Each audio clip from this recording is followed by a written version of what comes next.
morning, everyone. I'm Safari Mack, your guide and host, helping you make connections to the wild. And welcome to today's episode of Safari Mack's Conservation Conversation.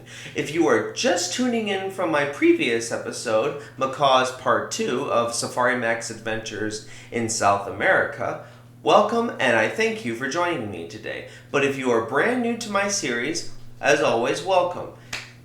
If you like what you see today, don't forget to hit the like and subscribe button so that you can stay tuned for special announcements on either the next animal that we'll be uncovering, or even the next area that we plan to visit as we continue our journey around the world.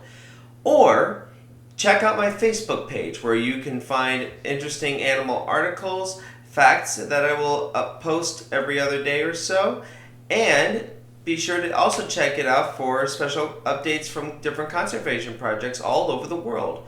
And as always, if you have questions about animals or about me, feel free to send me an email, which you'll find my email address down in the description below. But for today's Conservation Conversation episode, we're taking a little special look at a very special bird. It's actually considered to be one of the rarest birds in the world. I'm talking about the Spix Macaw. If we're ready, let's take one last flight with these colorful birds. First of all, let's take a look at their history and unfortunately their demise. First of all, we need to go back to the year of 1819, April 1819, if you want me to be more precise.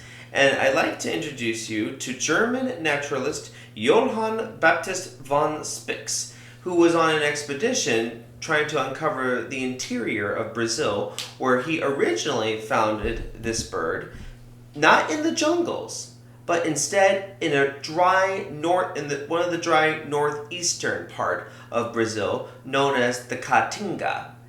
It's here that he also captured a macaw, along with many other different specimens of different species of animals, and brought them back over to Europe, which at the time would make contributions to science.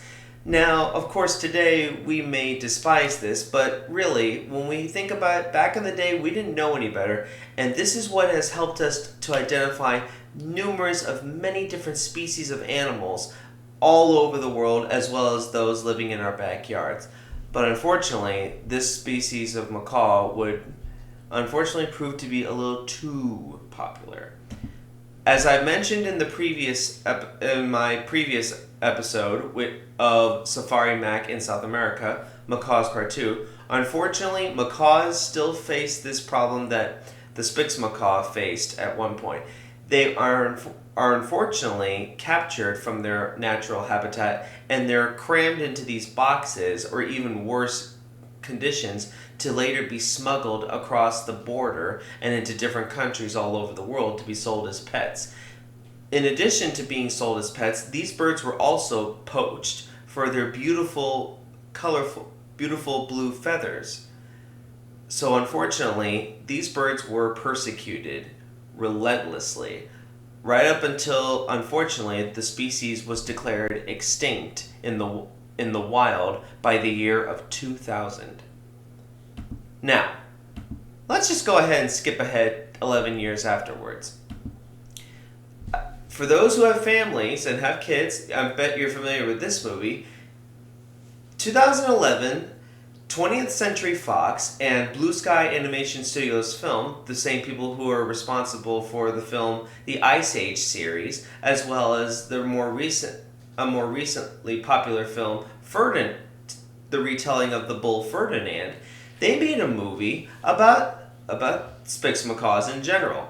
Now, the main characters, Blue, who is voiced by Jesse Eisenberg, and Jewel, voiced by Anne Hathaway, are in this universe said to be the last of their own kind, just the last male and female on Earth, where Blue is brought from Minnesota all the way down to Rio de Janeiro to meet Jewel to eventually breed and try and save the species. The film proved to be widely popular, and it even spawned a sequel, which would explain that their adventures continue when they go to the Amazon to discover that there is actually a secret population of Spix macaws living in the wild.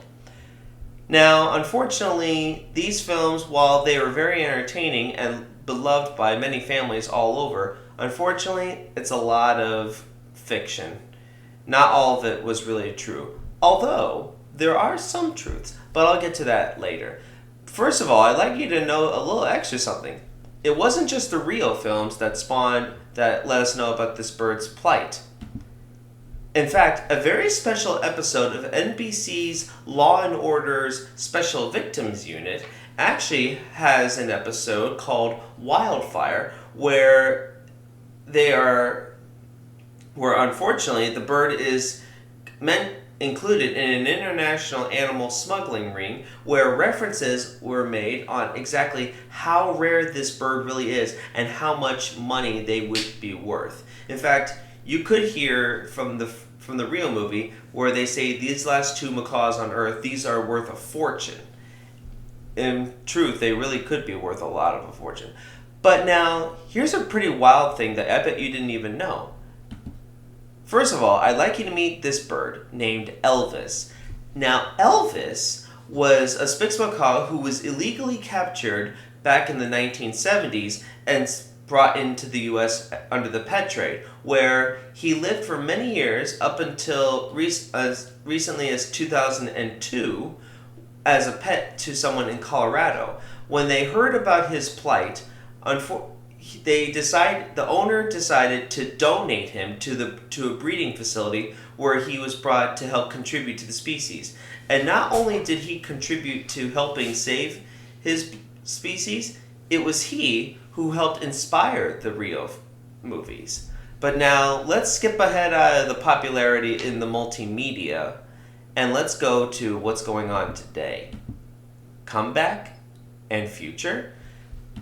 Ladies and gentlemen, I am very happy to announce that thanks to many dedicated years of hard work and true science from different organizations all over the world and breeding centers, like this one, the Rabra Wildlife Preservation in the country of Qatar, as well as a couple of others, one in Spain and another in Germany, the species is actually making a comeback.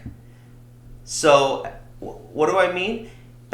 Last year, in June, eight Spix macaws, I am happy to say, were released into this little reintroduction site of their natural habitat in the Caatinga area.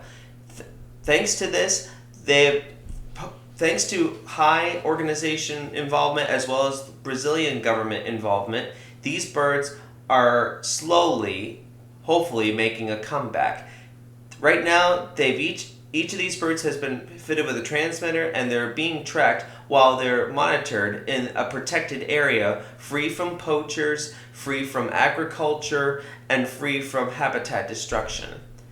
And the future plan is to hopefully and eventually this year release at least 12 more macaws to eventually reestablish a population and reestablish their role in their natural habitat as gardeners.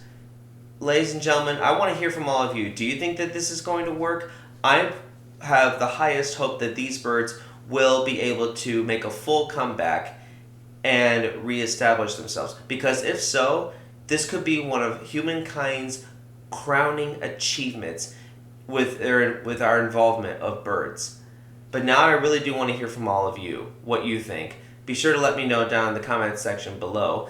And also, if you want to learn a little bit more about Elvis and his contributions, be sure to check out a link that I will leave for you down in the description below. But now, I'm afraid that's all the time I have for today's special conservation conversation. Thank you for tuning in once more, and stay tuned for special announcements on when the next conservation conversation will be. But until then, this is Safari Mack, and I'll see you all out there in the wild.